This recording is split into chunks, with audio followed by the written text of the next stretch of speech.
지난 27일 앞에서. 오후에요. 서울 9호선 등촌역에서 발생한 일이었는데 한 60대 여성이 에스컬레이터를 타고 올라가고 있었습니다. 그런데 40대 여성이 이 여성의 앞에 서 있었습니다. 이 앞에 서 있던 여성이 갑자기 뒤를 돌아보더니요. 이 60대 여성을 밀어 넘어뜨리고 주먹과 발을 이용해서 폭행을 했던 겁니다. 목격자들은 누군가가 여성을 밀치고 공격한다라고 경찰에 신고를 했습니다. 이 경찰이 출동해서 이 40대 여성을 현행범으로 체포를 했는데 이 두 여성 이날 처음 본 사이였습니다. 일면식도 없는 사이였습니다. 박 변호사님, 네. 우리가 글로벌픽 보면 에스컬레이터 사고 많이 나오잖아요. 그렇죠. 위험하죠. 현장에 있는 영무원의 얘기에 따르면 거의 끝 지점에서 밀쳐가 넘어졌다라고 하고요. 아이고야. 그래서 영무원에 가보니까 혈흔을 발견했다라고 합니다.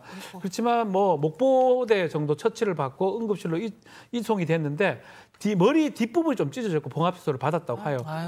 다행히 생명에는 지장이 없는 상태라고 합니다. 예. 자, 도대체 이 40대 여성 왜 일면식도 없는 60대 행인을 저렇게 한 걸까요? 체크포인트 짚어보죠.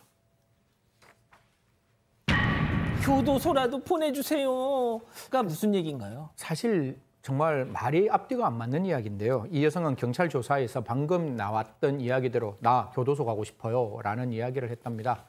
이 여성 사실상 노숙인이었습니다. 노숙인이었고 그전까지는 노숙인이 있는 쉼터에 있었는데 최근에 코로나19에 걸려서 퇴소 조치를 받았다고 합니다. 그러니까 바깥에 나오니까 자기가 갈 데가 없어서 뭐 처지를 비관했는 듯한데요. 아무리 처지를 비관해도 다른 사람에게 폭행하는 것은 절대로 용납될 수 없는 부분이죠. 자기는 오갈 데가 없다 이런 이야기를 했지만 경찰이 좀 조사를 해보니까 이 40대 여성 기본적으로 모친과 형제들이 있었다, 즉 가족관계가 있었다라는 이야기들이 나옵니다.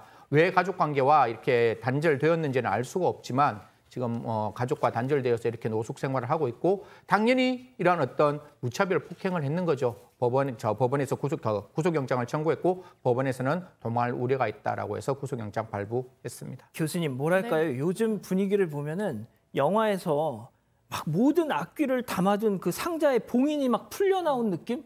그래서 막 갑자기 확 이렇게 퍼져가지고 막 여기 막 저 사방팔방에서 근데 진짜 미치겠어요, 진짜. 근데 그렇게 불안해하지 않으셔도 돼요. 사실 뭐 이거는 일상적으로 일어나는 이제 돌발적인 상황들이고, 근데 이제 곰곰이 생각을 해보면 가족이 있잖아요. 그런데 지금 노숙 생활을 했다는 겁니다. 어쩌면 이분이 가야 되는 곳은 사실은 교도소가 아니라 병원일 수도 있어요. 그렇기 때문에 그런 부분에 대해서 좀 더 치밀하게 조사를 해서 이 여성분에게 적절한 이제 처우가 집행되도록 그렇게 노력을 해주셨으면 좋겠습니다. 굉장히 위험하고 이 교도소라도 가고 싶었다라는 말은 전혀 뭐 자신의 처지가 안 좋다 이런 것보다도 네. 자신의 반사회성이 표출됐다 이렇게 보여지거든요. 그러니까 이거는 전혀 죄의식이 없고 네. 이 피해자에 대한 미안한 마음이라든지 자신의 잘못에 대한 뉘우침 전혀 없는 사람입니다. 사실은 본인만 생각하는 거죠. 그렇죠. 네. 이 재범의 위험성도 굉장히 높다고 네. 보여져서 이런 경우는 처벌이 오히려 더 세게 나올 것 같습니다. 예. 두 분이 분석하신 대로 일단 구속이 됐어요, 지금. 됐습니다. 예, 구속이 됐습니다. 그만큼 심각한 사안이라는 거고. 변호사님 궁금한 게요. 만약에 그러니까 지금은 사건이 벌어졌지만 예를 들어서 그냥 내가 나 감옥 가고 싶어. 네. 먹고 살기 뭐든 어쨌든 감옥 가고 싶어서 저 범죄 저질렀어요라고 허위 자백을 하면 어떻게 돼요?